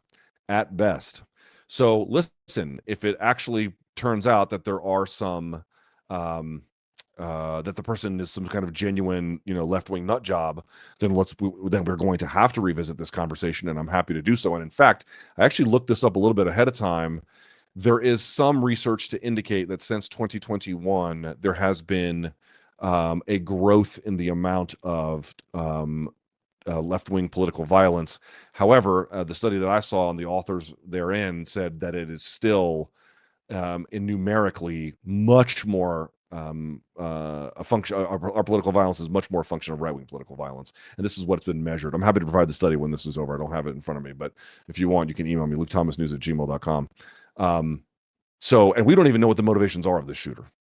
So also, can anyone tell me what the motivations were of Thomas Matthew Crooks, the Trump would-be assassin? Like, I could not tell you coherently what his worldview is. I don't know that we know much about him, which seems, I don't know what the story is there. I don't know why we don't know much about him, but we seemingly don't. He did leave a quiet and, I don't know, deranged life, but you're making him out to be some kind of card-carrying member of the Democratic Socialists of America when there's really no evidence whatsoever to indicate any of that either. So let's be very careful about and how we categorize political violence and to what extent we attribute, polarization and radicalization and partisan rancor as key contributors. Luke, I really appreciate your view on the subject. Both guns and alcohol kill people when misused, but alcohol deaths are far higher. If we ban guns, shouldn't the same logic apply to alcohol? Well, not necessarily. There is no constitutional amendment protecting access to alcohol in the Constitution. There is one for guns, and that is a key and important difference. For example, Japan has it enshrined in their constitution, essentially that there are exceptions, but there basically cannot be widespread gun use. It's enshrined in their constitution, and ours is the opposite, at least through the Bill of Rights and the Second Amendment, that you actually can be able to purchase and own firearms, and there are some conditions about this. But I would say that we actually regulate alcohol in some ways much more extensively than we do. Well, that's not totally true, but we have the capacity and the willingness to regulate alcohol more thoroughly if we want. It's one of these questions that's a separate question from guns per se, because the way in which that we interface with them and then how they interact with the world is different. And what you can reasonably do about one in either case is also different. And the harms are similar, but also in many ways quite distinct, so that you cannot regulate them more exactly the same. And the truth is about regulating alcohol, it's the same thing with marijuana. If you're going to allow a society to use these substances to avoid, just criminalizing this kind of behavior more broadly, then you're making some trade-offs about what kinds of things happen as a consequence. Now, there's a question about what those trade-offs should be and how significant they should be. But for example, we allow a certain amount of alcohol consumption, but we have a car culture here as well, and I think the two are an incredibly toxic mix. I think we should do more to mitigate that. Is that not selling alcohol? Well, I mean, there's some ways you could enforce that, but it seems to me, for example, you're going to laugh at this, but it's true. In places where you have better public transportation, you obviously have fewer DUIs, right? In places where you have access, where people who have access to bus routes, light rail, metros, these are places that have significantly fewer homicide deaths. Or sorry, what am I saying? Homicide deaths from car accidents. So it's a question of like what kind of community investment and what kind of public solutions you're talking about here. I would humbly submit we don't do enough about either of these problems. But the one thing I'm going to say about the guns that I tried to tell everyone about is you could make an argument in this case. Okay, so let's say that the weapon that the investigators discovered here is the relevant weapon in case, right? Which would have been what was the name of that weapon? It was some kind of caliber rifle. I forget the caliber. The caliber rifle that would essentially be just a hunting rifle that by itself would be under most gun laws, even lax ones, or even strenuous ones would still be legal. Like I think it's actually illegal in England under certain conditions. But of course, the difference is that the broader set of gun laws that they have, and it would make a huge difference, as well as even if you wanted to ignore that fact, you would still have to reconcile with the fact that there was also another shooting at the exact same time in Denver at a high school. Like we are clearly awash in firearms. But this is my pitch. My pitch is very simple. The Rand Corporation has put together this. I've talked about it before. This entire gun study, and it's just designed to match what is the evidence for something like red flag laws or mandatory 7-day waiting period or any kind of law, any kind of intervention. What kind of evidence do we have based on this to make a claim about how effective it is as a deterrent or whatever in gun violence? And the overwhelming consensus that they show in every case is that we don't have nearly enough information because the government hasn't as purposely not studied it for the vast majority of my life. They only recently started doing that the last couple of years, but to a very, very minimal amount. They have to vastly increase it. And I would just ask people, what could possibly be the harm in getting more studies done to actually see what works and what doesn't in terms of policy interventions to meaningfully mitigate the harms that come from firearms ownership? Like, I don't understand how that's even remotely debatable. You can then have a conversation about like what you're supposed to do about that. But let me look this up, the Rand Corp, so I can share it with you.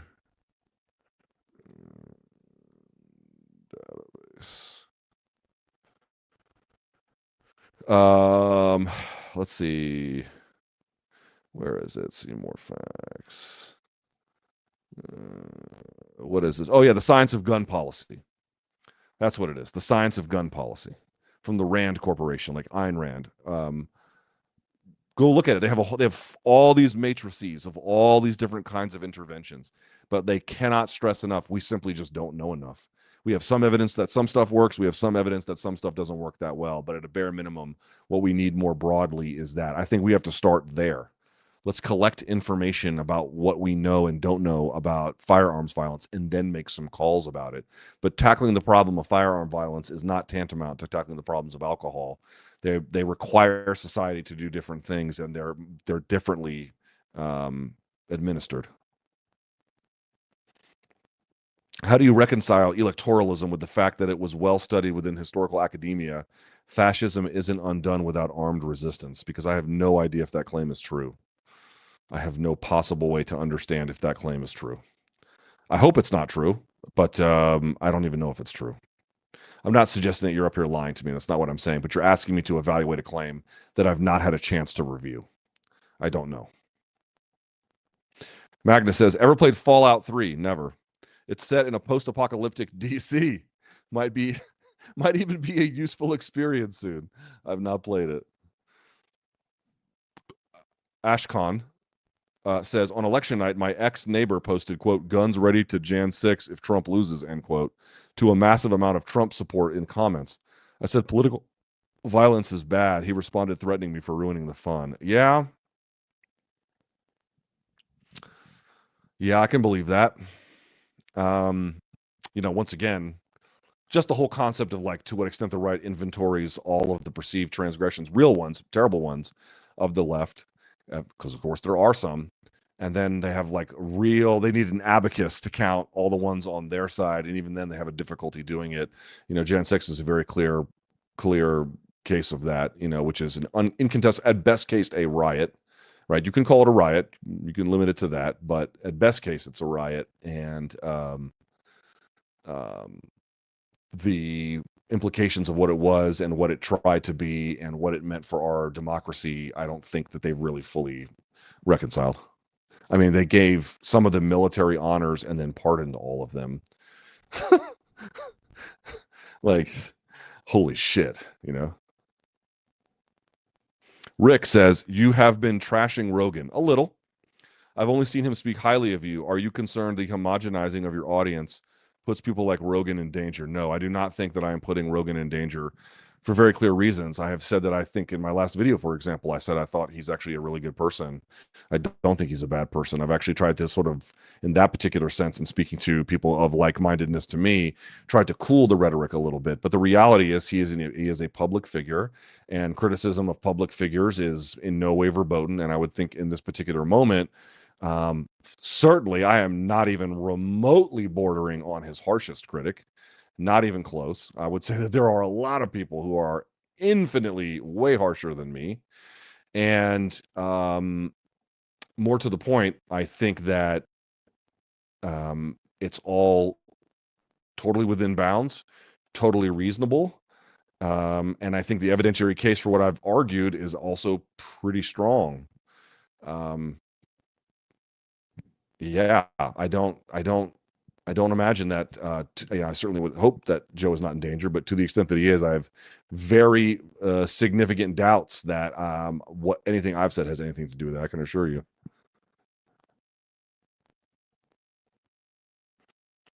Luke, do you follow Senegalese wrestling? I have. I don't want to say I follow it closely.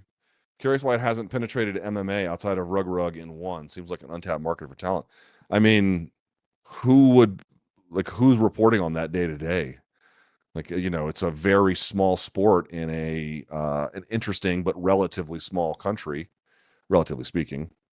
And it's going to have hard to have access to that and to have that world explained. Like it doesn't. I understand what you're saying, that it's a charming sport with a ton of value. True, but like the access to it is pretty restricted. Yeah. Um, I usually try to make you laugh on here, but with recent events, I think we could all use a reminder to tell those close to us that we love them. True. It can all be over without warning. Also true. Take care, everyone. It's a good message, one that I fully agree with. Yes. Asher writes, is it weird to feel no sympathy for Charlie Kirk? This person says, but also feel really sad about what this entails for the U.S. moving forward. I think it depends what you mean. I think that, well, first of all, it's very easy to feel bad for what is happening to the country. I think that is, any side, I think, would look at it right now and feel like that's true. So I don't think that's very controversial. The question is like, are you allowed to not feel sympathy even if you recognize it's a dangerous situation? I'm not going to try and regulate people's emotions and regulate people's responses, but I would try and call upon their better angels and say something like, once again, I don't know if Charlie Kirk has a single opinion I've ever agreed with. I mean, maybe he does. I have no idea. But to the extent I've been able to review things he said, they're not even close to things that I would co-sign. And in fact, I would think that some of them are quite bad as arguments and as policies to put into the world, and in certain cases, extremely destructive. And that is unfortunate. But I think people you lose something when you lose the ability to how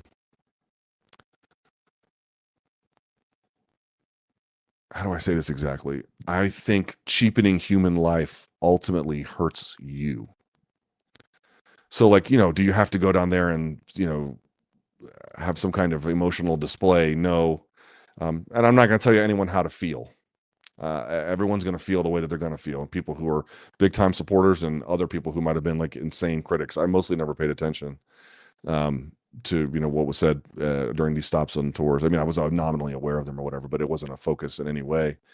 But when you cheapen human life, and I've made this mistake in my past too, in other scenarios, it's much less significant ones than this, but it ultimately only it erodes something in you. It destroys something in you. It is a certain kind of humanity and compassion that it kind of ossifies in you, not all at once, slowly, and then all at once. I think it's destructive to your soul.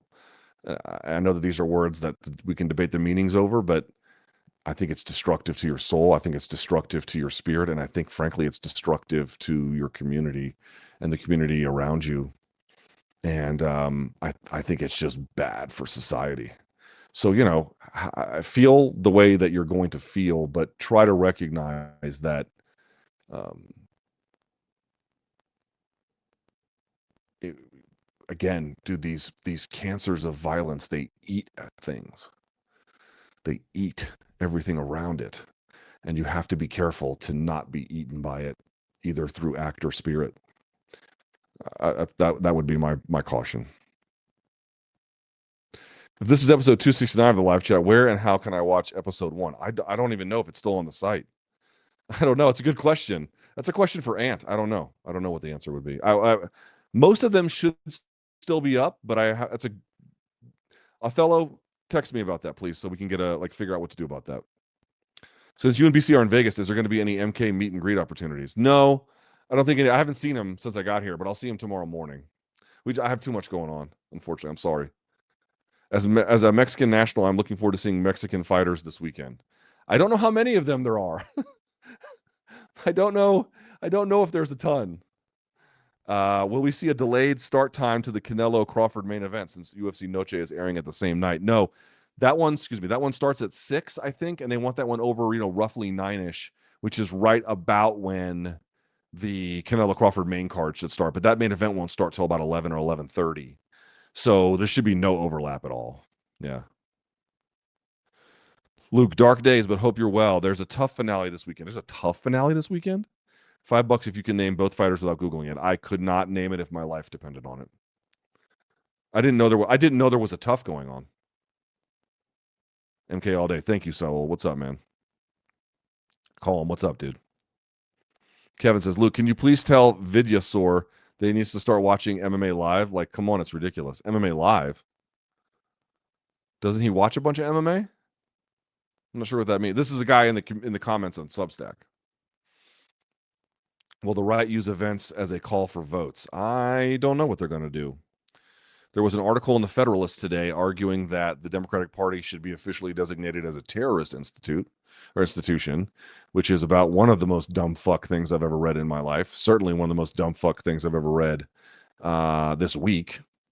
And lo and behold, I actually read it, and at no point does he ever try to grapple with the broader sense of political violence. Shocker. The author went to UVA. I'm like, dude, they're giving degrees to UVA is giving degrees to some fucking morons. But I don't know what they're going to do. I have said in previous videos that there are just people on the right already who just do not believe the left should be allowed to govern.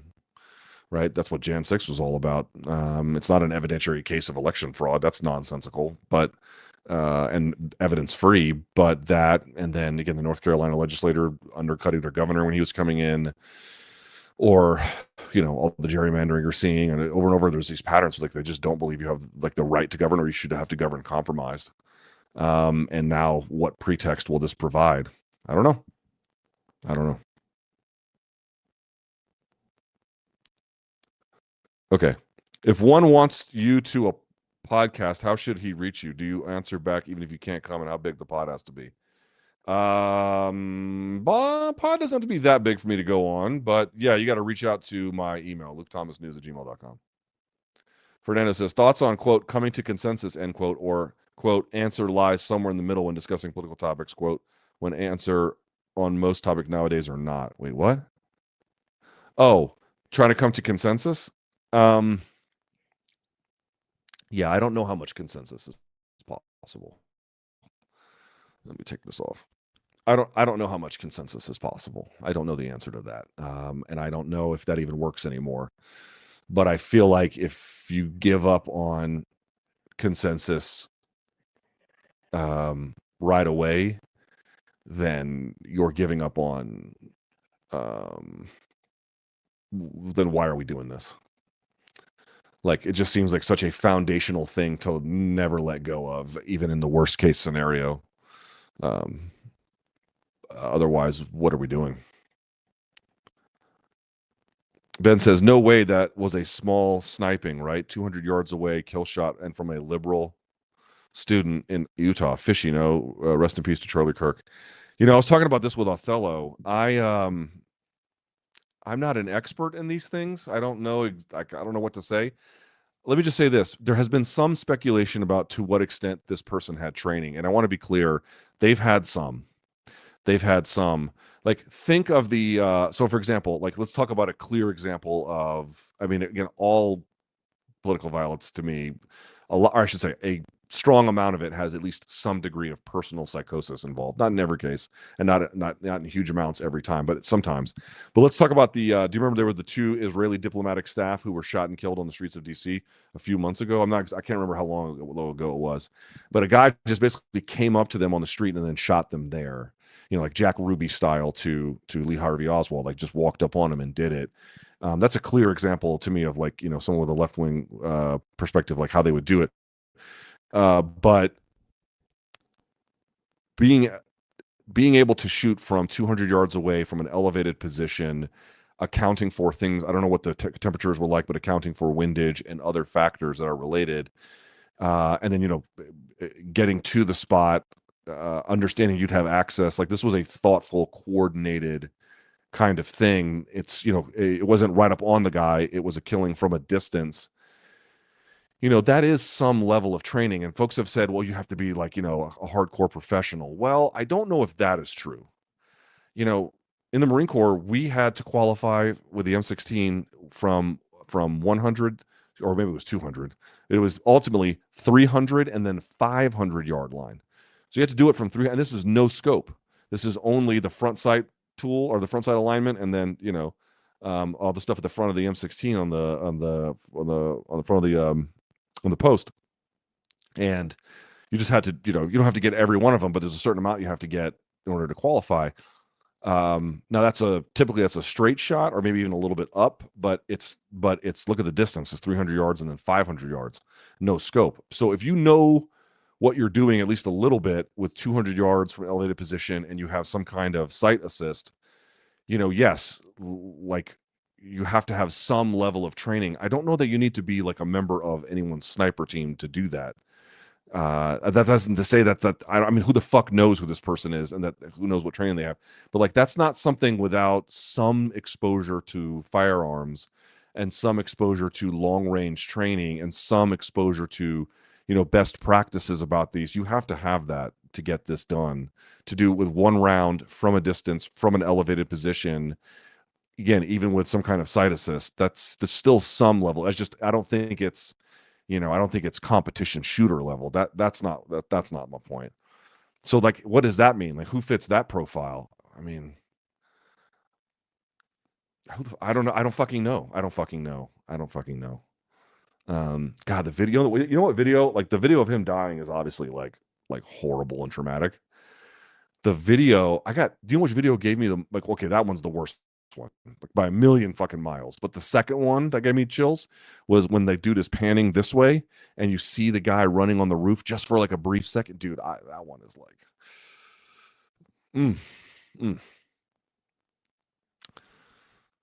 yeah, bad. I've asked BC this question yesterday, but he told me you'd know more about it. How do you manage an abnormally I don't know what that means, so I'm just going to leave that one alone. All right. I don't know what that means. I don't know if this is a question about pornography. I don't know what this is. All right, Luke, who wins in the horn off? Long Island Luke's dad or T.O.P.? These days, maybe the old T.O. I don't know. Chewbacca or Han Solo? Chewbacca. You or BC? I'll go BC. He's a better person than I am. Thanks, King Donk, and keep the political talk work. Keep up the political talk work. Okay, thank you, buddy. I appreciate you. Stuart says, heading to England, London, and Bath next week.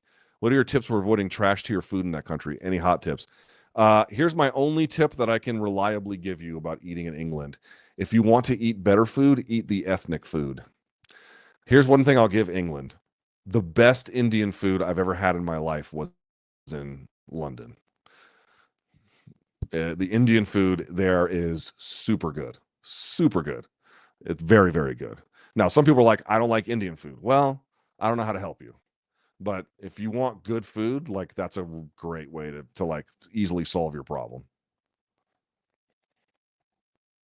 Have you ever considered moving to another country or continent? If so, where and why?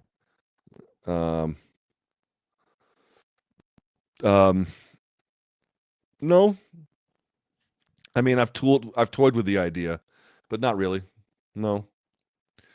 Luke, all I see on Blue Sky and Threads is rejoicing in Kirk's death. How do we move forward as a nation when one side is apathetic to and even supports violence towards the other? Well, one more time, I'm going to be very clear about this. I don't know if you guys know this, but the notion that one side has a monopoly on the celebration of the suffering and death of their political adversaries is something you should not believe in, because there's no evidence for that. The evidence is pretty clear that there is widespread. This is the problem. In fact, this is why it's worse. It is not one side doing it. It appears to be, in this case, I mean, we're all on the both sides, but both fucking sides, we are so frayed and polarized that there is gleeful conduct in any direction anytime something like this happens, whether it happens to your political like-minded folks or your political adversaries. That's the problem. That's the problem. I have no fucking idea to answer the question. I don't know. All I know how to do is the best that I can, and all you guys know how to do is the best you can. And all I keep trying to do is I don't think we should let go of what we have built together. I think it's a bad idea. I think it's a bad idea to let go of what we have built together. And I don't know if any of this will ever mean anything to anybody. But the only thing I know how to do is try to steer us to a world where we don't let go of those things. I have no idea if I'm making a difference. I probably am not. I have no idea if I'm contributing meaningfully. I don't know what to do. I don't have a playbook for this. I've never seen it like this. Not in this country. I don't know what to do. I don't know what to do.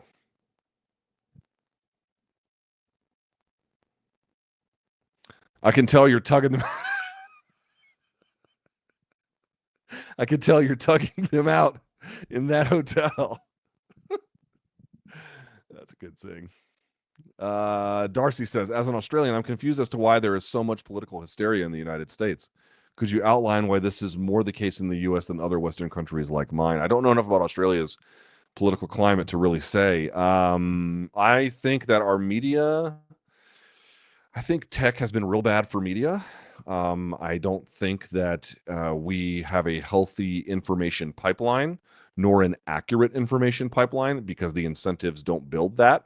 The incentives build the opposite of that, and that to me seems extremely destructive for maintaining democracy. I think the other part is that and I truly believe this is why you guys, I didn't always believe this. I didn't fully appreciate how true it was. I mean this sincerely. I'm telling you guys my honest to God truth.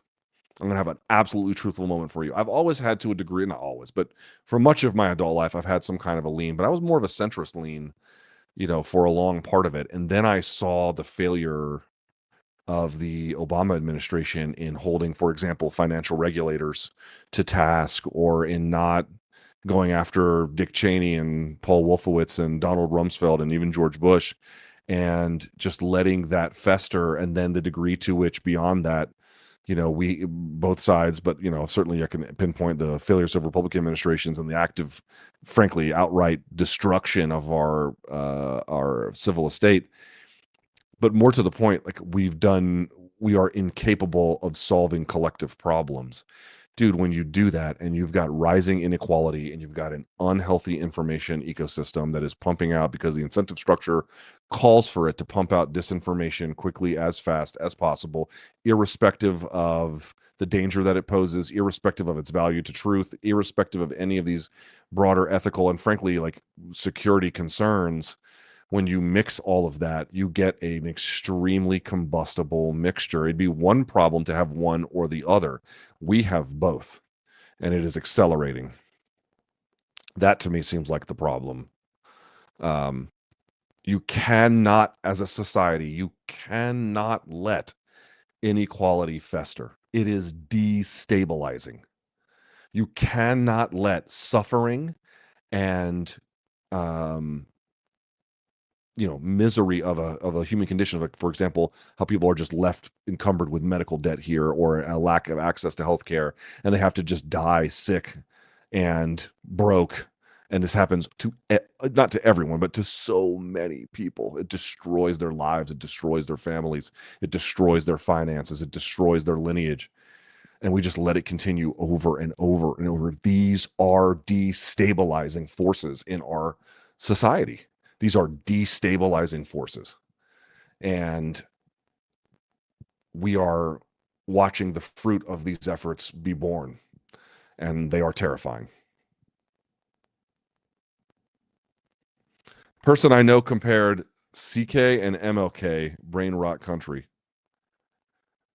Okay. I mean, yeah, I would not call that a very meaningful comparison, but yeah. The Dirks. Does Canelo have a win as good as Bud versus Spence? I mean, you could maybe say second Triple G. His best. Oh yeah, here we go. His best is probably Triple G too, but even that's controversial. It's it's somewhat controversial, but to me, that's a win for Canelo. He has less impressive wins compared to the era's greats in Bud and Spence or Usyk versus Fury. There's something to be said for that, but we don't know what kind of threat Bud is at 68. That's kind of the issue. Eloden says, how do you see Brady versus Chimaev going at 170 and 85? 85, I think. It's too much weight. 70, it's kind of interesting. I mean, the question is Brady a good scrambler or is Brady also good at top control? Because that's the interesting part. And if Brady's not a good scrambler so what kind of guard does he have? What can he play underneath? I don't really know the answers to that. He's more of a top control guy, right? So that makes it kind of hard to say. FS1 replaced Craig Carton with Barstool, which is getting low ratings. Product of oversaturation or larger issue of former athletes taking over sports media? I don't know. I don't know what the ratings look like. I didn't even know that was happening, if I can be completely honest with you. It's hard to, dude, like when I grew up in sports media, you could do what I do and be on TV. Hey, I want to be on the media side and I want to be on TV and I want to be like talking about my reporting and I want to be talking about my opinions. That was a real career you could have. And that is kind of going away, not fully, but there's much less room for it now because the athletes are going to be like, well, I want to do that too with these access and these tools, which is their right. And I've got all these cool stories and hello, I was famous. And it completely changes the game. It makes it just narrows the scope of what you can do from this side. So, I don't know. I don't know enough about that FS1. I know there was, what was it called? Like breakfast ball or something like that, and I know they recycled some of the time. I know they let Mark Schlereth go. I did see that because I like Mark Schlereth. I don't know. I haven't, you guys are asking me about so many different things and I have a finite amount of time during the day to like kind of focus on these things. To the nasal spray fund. Let's hope for a more peaceful future for everyone. Let's see. Have you got any coffee recommendations? You know what I've learned about coffee is each region has a specific kind of taste. I mean, this is obviously well known, but you really have to do some exploration about what is your flavor profile based on geography or roasting methods or other things, but like what is your flavor profile? I think my number one recommendation with coffee is figure out what that is first. So like one thing, for example, everyone talks about how good the coffee is in Colombia, and it is very good. But relative to the kind that I really prefer, I prefer a darker roast. For example, among other things, I prefer a darker roast, and Colombian coffee is not dark roast. It's very mild. When you grind the beans, they almost get like a yellow kind of like hue to them. Whereas with like, for example, like French roasted beans, again, it's a roasting kind of technique, but still, you get a much darker, like almost like a charcoaly kind of color. And so, between the roasting and between the like where they're sourced, but a lot of Colombian beans have a much more milder, even sometimes a very fruity profile. That's not typically the kind of coffee that I prefer. So my recommendation is try around and see which one matters to you, then see where it's from, and then see how they're roasting it, and then kind of like reverse engineer it. The Dirk says, having someone like Hegseth in this admin who advocated for violence against the left in his book is deeply unsettling. I didn't know that. Scary rhetoric right now. Yeah, I mean, my issue is Cash Patel and Dan Bongino. Cash Patel, did y'all see this on Twitter last night? The guy gets out there, he's like, oh yeah, we've apprehended the suspect. Oh, and then he has to tweet later, oh yeah, no, we didn't. Oh my fucking God, dude. Oh my fucking God. Are you gonna, dude, like, this is the guy that went on Rogan and was like, dude, Epstein killed himself. Like, be serious. Do y'all at least have questions about his leadership? Do you at least have some questions about his leadership? I do. This person writes, you mentioned your wife had a miscarriage. Mine had one earlier this year. It was awful. Yes, they are awful. We finally got to hear a heartbeat last week. Oh, good for you, bro. I'm going to be a dad. There's still a little brightness in the world. Yeah, man. I don't mention it too much. People don't talk about the fact that, dude, you would be surprised how many people and how many couples that have had miscarriages that they didn't broadcast to the world. And of course, why would they? But like, it's a lot more. I didn't realize this. It's way more common than you might imagine. I had no clue until we had one. And then I started talking to people around, and then I had all these people in my orbit who admitted that they had one too. It was crazy. And so it made me, you don't feel good about this traumatic event, but it makes you feel like, okay, we're not alone. And then obviously we had a kid a few years later, so it worked out in the end. But dude, and then I'll leave it at that. I mean, it's been a traumatic week. I'm not going to add more to it, but that was a bad day. That was a bad day. Lazy bed. Luke, a friend of mine in Georgia wanted me to mention that Imavov spent a big part of his camp at a wrestling heavy Georgian gym. What do you think of his takedown defense versus Kaio? The thing is, I thought his takedown, it's a cool story. I thought his takedown defense looked good, but the problem was I thought Kaio's shots looked bad. So it's like, did Imavov do his job? Yep, perfectly. Stuffed them all. It wasn't like Kaio put him through his paces. You know what I mean? Jardine says, why is it when a person, especially an athlete, is 39 years old, they are considered old, but if someone dies at age 39, they are considered young? I mean, because your athletic life begins to decline at that point, or even well before that point. You're old in the athletic sense. You're not old in the absolute sense. Tu Chang says, what should we do with a legit AQ in Gitmo? U.S. trial, Al-Qaeda in Gitmo, U.S. trial in New York, lay it all on the line and let a New York jury decide? I don't know, but you can't keep holding them there indefinitely. I know that. Have them face the justice system. And then what happens, what happens. But holding them there indefinitely is unconscionable. Daniel says, hypothetical question that I hope never gets answered. Do you think if a left-wing political commentator was assassinated, that it would get the same levels of attention as Charlie Kirk? If not, I think it could, absolutely, yes. I don't think, if God forbid, something happened to, one of the more famous streamers or TV figures, or someone really famous, and it happened in similar circumstances in public in this brutal, horrible way, which again, unfortunately, because of the way that it all works, contributed to obviously the significance of it, contributed to its virality. Yes, I do think it would. Not in every case, obviously, it's going to be case by case, but Charlie had what, 5.5 million. So I think I saw that today, Twitter follower, something like that. Somebody of a similar kind of size and relevance, in a similar kind of circumstance. Yeah, I could see that. I really could. Thoughts on Corbyn's Your Party in the UK? I've heard about this. Will we see a third-party movement in the U.S. in the next 5 to 10 years? Epstein and genocide or extinction-level events. When would third-party conditions be better? Everyone I've talked to about this tells me it basically cannot be done, that there are too many laws on the books state to state that make getting third-party even on the ballot, much less as a reasonable competitor, way too difficult to do. We'd have to change the laws in the country in a pretty significant way. So no, not here. Not here. Maybe these are a lot of dark questions today. Jesus. Maybe too dark for today and overly simple. Are these actions a consequence of the utter dissolution of shame? No, I don't think this is strictly a function of like one low character issue.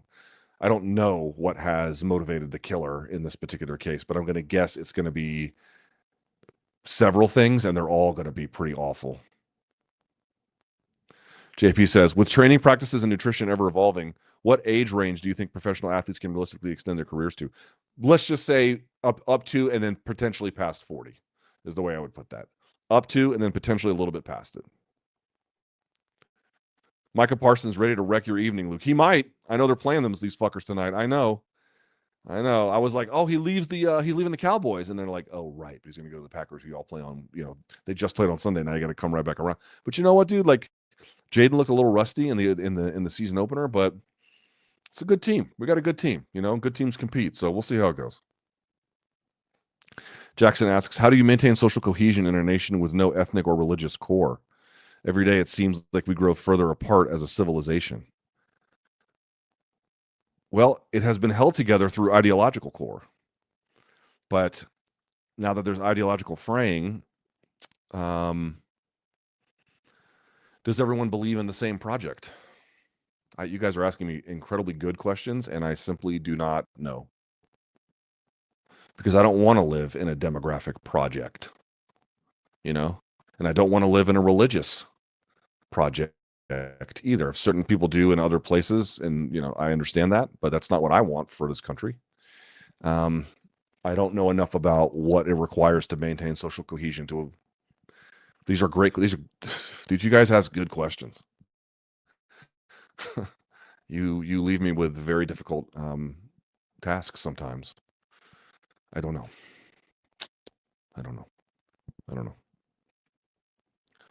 I recently saw, this person writes, where Steven Seagal was responsible for teaching Anderson Silva the front kick. He claims he did, that KO'd Vitor.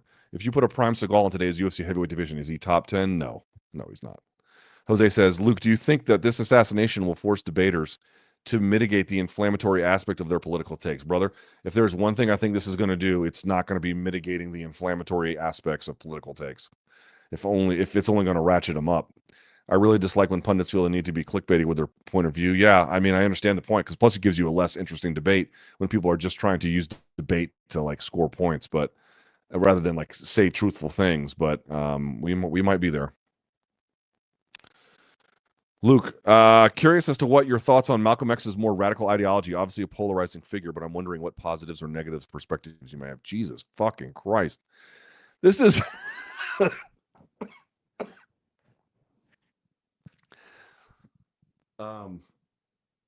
guys, I'm not prepared to give you I'm not prepared to give you a dissertation on the ethics and efficacy of Malcolm X's views on the use of force to protect and establish political rights.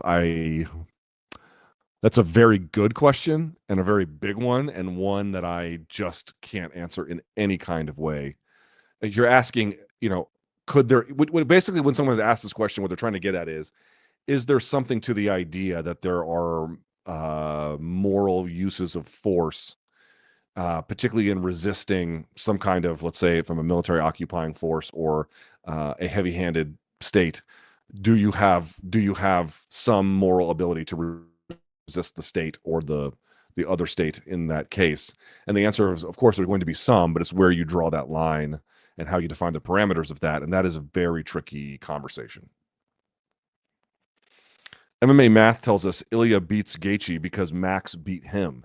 Stranger thing. By the way, we're talking about resisting state violence. We're not talking about, murdering citizens. Like, that's in every way bad, every time. Every time. MMA math tells us that Ilya beats Gaethje because Max beat him. Stranger things have happened, but would you agree in this case? Yeah, I would imagine I would pick Ilya over Gaethje, but not just because he beat Max or Max beat him. I would just look at the matchup itself and I would come to the same conclusion. It's sad to see the president of the U.S. play partisan politics when he could easily take time to unite the country after a tragic event. Yeah, I don't think that's going to end well for a lot of people. Andy says, sup, LT from Minnesota. Are there any fights on the undercard of Crawford Canelo that you are excited for? Shout out Johnny Cash for your outfit choice. I would say that the co-main, who is it? It is Fernando Vargas, and it's not Amato, right? It's Fernando. And then it is Callum Walsh. That's reasonably interesting. But everything else, no.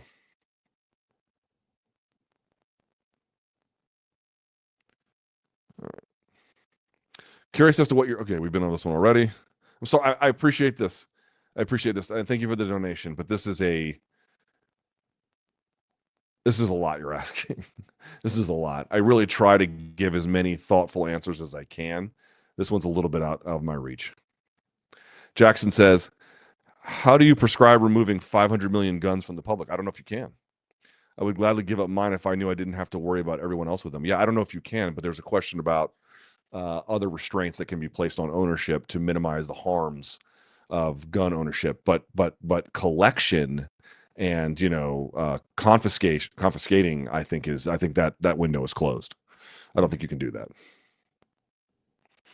Thank you for becoming a member. Danny, in a world where we see lights in the sky and immediately scream alien, I'm surprised there isn't a bigger conspiracy that this was a CIA.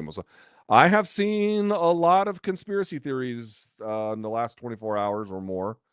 And it is, they're all bad, but I don't know what to make of them, Mr. Rat, how's the Mexican turnout in Vegas looking? I have not even left my hotel but for a couple of meetings, so I couldn't say, but I can definitely tell you that there aren't any at the hotel I'm staying in. And I'm on the Strip, so. Guy says, Ariel said he doesn't view interviewing as platforming that person and that his goal is to focus the interview on sports. Do you agree with that perspective? Up to a point. I don't like. I think the term platforming can be a bit of a weapon to like never speak to people, and I don't think that that is very productive or a great framing of how you should understand issues. But at the same time, if you're going to have interviews with controversial figures, you need to be fearless in approaching those topics, right? So it's not like the notion of talking to them. There's nothing wrong with that per se, but if you're going to do it, there has to be a level of interrogating that is perhaps beyond the normal scope of what you might do for any other kind of sports guest. Though our politics aren't similar, I'm very sad about Kirk. Yeah, understandably. But I always wonder what justification the FBI and police give for us using many resources for high profile killings, but not regular people. Maybe there's things to say that if they were constantly telling us about their needs, they might make them look bad, or there would be, civic fatigue. I don't know. I don't know. Look, all I know is in a case like this, it is especially important that the murderer be brought to justice. I don't think that's, I don't think this is some kind of controversial statement at all, but like in a high profile execution like this was, the state has to prove its functionality here. They have to get this guy. It would be I mean, dude, I don't even want to entertain a world where they can't get him. Like, they need to get him. It's like critically important in this case. People need to see justice, whatever's possible anyway. How do you feel as a political commentator now? I mean, I wouldn't say fine, but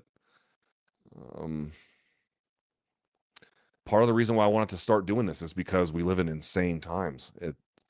I'm trying to hold on to the world that I inherited, sort of. Maybe build a better one. I don't know. Have you ever seen violence like Kirk in person? No, fuck no.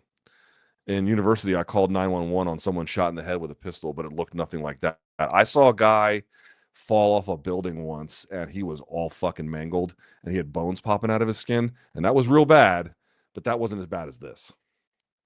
So no, nothing like that. That was fucking terrible. That's one of the worst fucking things I've ever seen. That was fucking terrible. I could have gone my whole life and never seen that. Like, and I'd be better off. The right is talking a lot about a war on the left and retaliation. Yes, I've seen. If a Democratic leader gets assassinated, what do you think the response from the right would be? If a Democratic leader, depends on the leader. I suspect you would see something like what you see with Charlie. I just think that's where we're at. There would be a lot of outpouring, a lot of grief, a lot of calls from right-leaning people for civility. I do believe that. And then there'd be a portion of people absolutely dancing on the grave of that person. I just think that's where we're at. Charlie Kirk called for the cop to be pardoned, claiming George Floyd passed of fentanyl. By his own reasoning, we should wait for his toxicology and possibly pardon. Okay. This is like designed to score some kind of like point here. Listen, people bring this up and it's like, didn't Charlie say this? Like, for example, he has video, I think relatively recently, where he discusses how he doesn't like the concept of empathy. But people are like, oh, give him what he wanted. But, I leave the specifics of how his family says goodbye to him, to his family. But if you disagree with Charlie, and I disagree with Charlie, and I don't think empathy is a bad thing. I think empathy is actually one of the things that we need the most right now. And in fact, I would argue that the absence of it is one of the things corroding what we have. But if you believe that, then he is entitled to that too, because everyone should be entitled to it. Certainly a law-abiding citizen. Like, if empathy and if the spreading of empathy and the advocacy of empathy is good, it doesn't stop with Charlie because he disagreed. Right? You have to do it because you believe it to be either an ethical or moral or some other form of imperative, but that it is ethical to do and is the right thing to do. If it's the right thing to do, then the context is, I'm not going to say irrelevant, but largely irrelevant. It's a good in its own. If it's like, what is the value of doing virtuous things?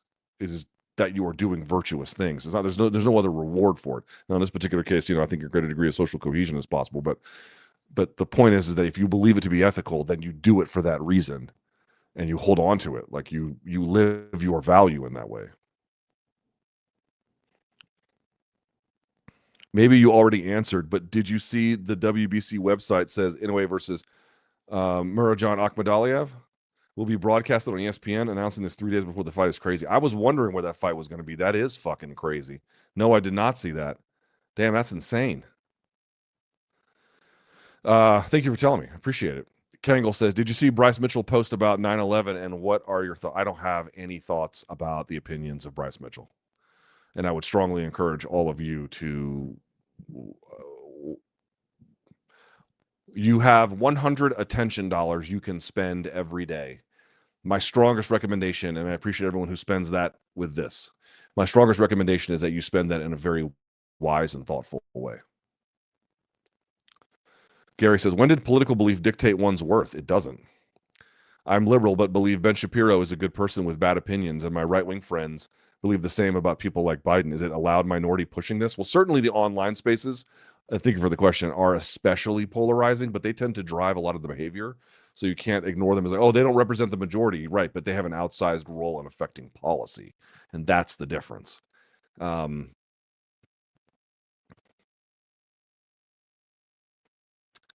We have lost so many parts of our humanity. You know, dude, I'm sorry. Like, why do you think the guys who do the ice raids cover their face? Oh, they're going to face retribution. They're trying to avoid shame too. They know what they're doing is shameful. They know it. We talked to Zeke Hernandez about this. There is no evidence whatsoever. It is, in fact, they have good evidence, statistically illiterate, to say anything other than the people here who come here illegally are by vast measurements, reams of data, the least likely to commit crimes. They're rounding up day laborers and they're doing checkpoints of people going to and from their jobs, living their lives, and they're tearing communities apart. And in some cases, violently, and in some cases, deadly, and in some cases aggressively and unethically. It's doing damage to the two farms, it's doing damage to communities, it's doing damage to cities, and it's doing something very damaging to our social project and to our broader sense of community. It is so incredibly destructive. That is a form of, again, I'm not trying to say all these things are equal. There's a taxonomy, but there's different kinds, and this is a form of political violence as well. Dude, we're doing this to each other. We are doing this to each other. There are people want to make, I mean, assassinations are a particularly horrible and special category. I don't deny. But we are, how about the political violence that we fund overseas? We don't feel it. We don't see it. It just comes across our phone, but it's all part of this project and this government. Like, and you have a role in that. We all have a role in that. And like what it does to us, what to send people overseas to do things and have them come home, which my generation of young men did, and then now to be funding these like horrible campaigns, like what, dude, you can't do these things and not expect to be torn apart at the seams. And now that's what's happening. Christopher says, Luke, big fan of your content. I'm a historian and see a lot of past parallels to these events. What does an off-ramp look like in your opinion? I have no fucking idea, man. I have no fucking idea. What does an off-ramp look like? We need some kind. Okay, here's one thing I can think of. We need some kind of leader, some kind of political leaders who can actually solve huge problems that are cross-cutting to the American experience. For example, like actually no bullshit, for real, getting out there and fixing access to healthcare, making Social Security solvent for the next 75 years, reducing economic inequality, reining in oligarchical power. Like it sounds, like the problem to people being shot is anti-monopoly, but it's like you don't realize how much you lay the groundwork for these other conditions to rise by letting the other ones fester. They are so fucking destabilizing. And to me, having a government, I mean, I don't know if that's just the answer, but I absolutely know there is no off ramp without fixing that kind of stuff. That part I am certain about. Luke, how do we solve the Middle East? Yeah. I mean, dude, like people are asking big questions, because we're living in crazy times. I understand it. I really do. And, people go to what sources of information that they know. and I do my best to try to give responsible information on here. I'm sure I've fucked that up, but I try. And so I think there's, it's not to me necessarily a big mystery why he gets asked sometimes. It's just, I am but one man. Othello, he's not in the room. He actually declined to come to the room, and I was like, all right, I guess we're going to live that way. Let's see. Burt Chrysler comedy show or Gulag? Gulag. All right, this country needs to find God again. That doesn't work for me, but I would certainly love to find some humility and peace for all of us. Boys and girls, it has been quite the week. MK tomorrow will be at 2 p.m. 2 p.m. We're doing a 2 p.m. show. So we're going to do it. It's going to be a short show, like an hour long, and then we're out of here. Yeah, that's it. So 2 p.m. 2 p.m. Sorry, what am I saying? Yeah, 2 p.m. East Coast time, 11 a.m. West Coast time. All right. I'm out of here. Thank you guys so much for watching. I greatly appreciate it. Check us out on MK. Two live broadcasts this weekend. We're going to do one for Noche UFC, and then we'll do one for Canelo Crawford. So we got a lot going on. And of course, we're going to thank all of our friends here at Tooletries. LT20 for 20% off all of your Tooletries and grooming needs. TOOLETRIES.com. LT20 for 20% off. I'm out of here, boys and girls. Until next time, thank you so much for joining me today, especially at this weird time. I appreciate it. We're out.